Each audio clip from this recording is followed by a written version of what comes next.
Russell Brand is one of the most famous comedians in the world, and he is also one of the most candid.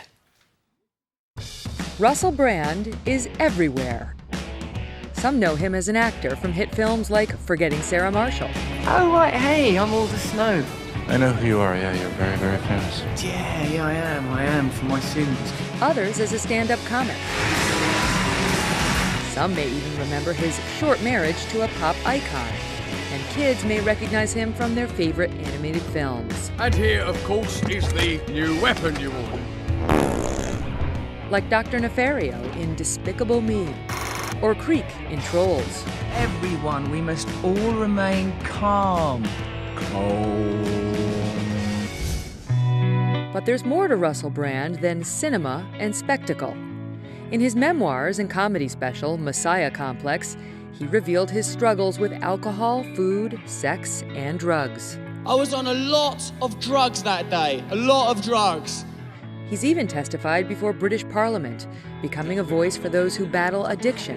What I want to offer people is truth and authenticity in the treatment of this illness, in our regard to the criminal components of it, in assisting victims, and in the way we legislate and organise our society. And in his new book, Recovery, Brand delivers a strong message about himself. This book is written by me, not because I'm better than you, but because I'm worse than you, more vain, more superficial, more connected to material objects. More determined than ever to help others make a change. And Russell is out with a new book about those battles called Recovery, Freedom from Our Addictions. Everyone, please welcome Russell Brand.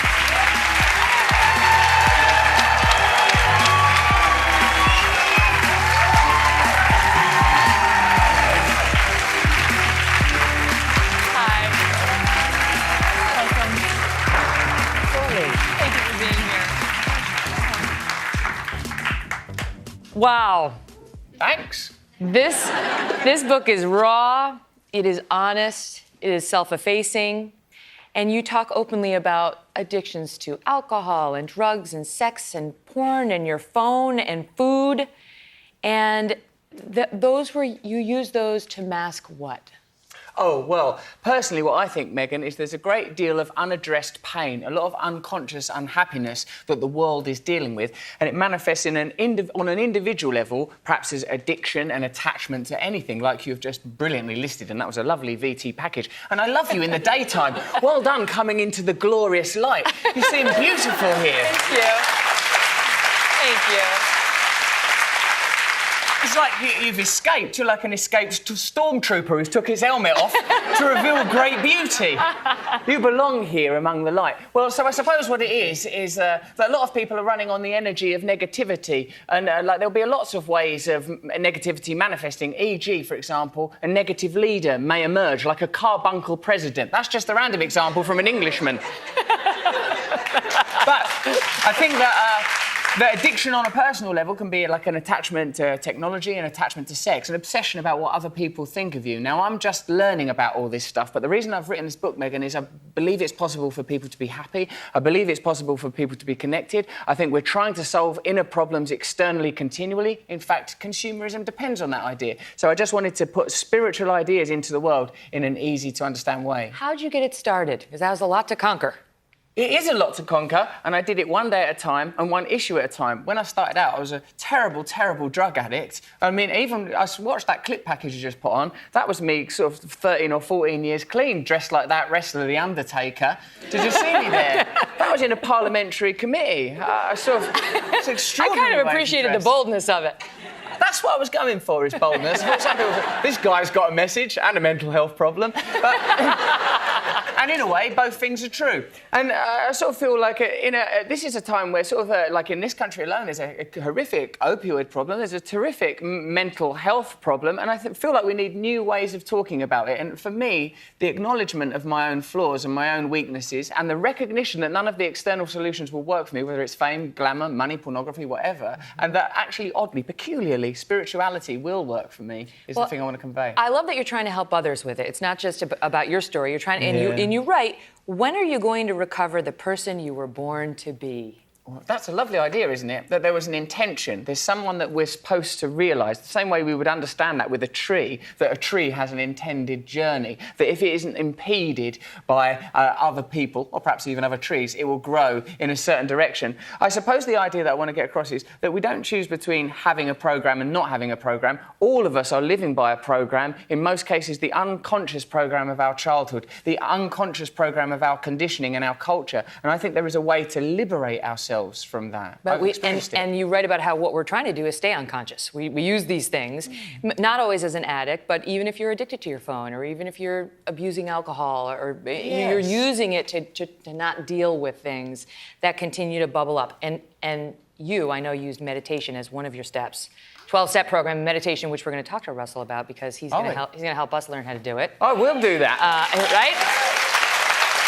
Tell us about meditation and how you were able to get into that and use that to your advantage. Meditation. Megan, meditation is extremely important. If you neglect that aspect of your life, you're really giving up perhaps the most important thing there is in the world. This is what I learned, is that I am not my thoughts, I am not my feelings, I can witness them. This I learned through meditation. It's very easy to be caught up all the time in what I want. Look at this shirt, for example. I really wanted it for a while. Now, love and lips. I mean, it's very good. It's about love. I see lips and a no smoking and hearts. There's all sorts of powerful semiotics. Don't get bogged down. That's my point. Don't get caught up in the illusion of the literal material world, because our consciousness, I believe, behind our feelings and thoughts is comparable, similar. This is where we will find oneness. This is where we will find peace. I meditate every day, twice a day, and in that meditative space, I'm relieved of the constant thinking, the constant fear, the anxiety of being alive and not feeling like I'm good enough, and of course, the ongoing terror of death that lurks like a spectre just here. Yes, it does. We were talking about that. Is that, I mean, I have fear of my own mortality. I lost my dad at a young age, and I think that hangs over me. I'm sorry to hear that.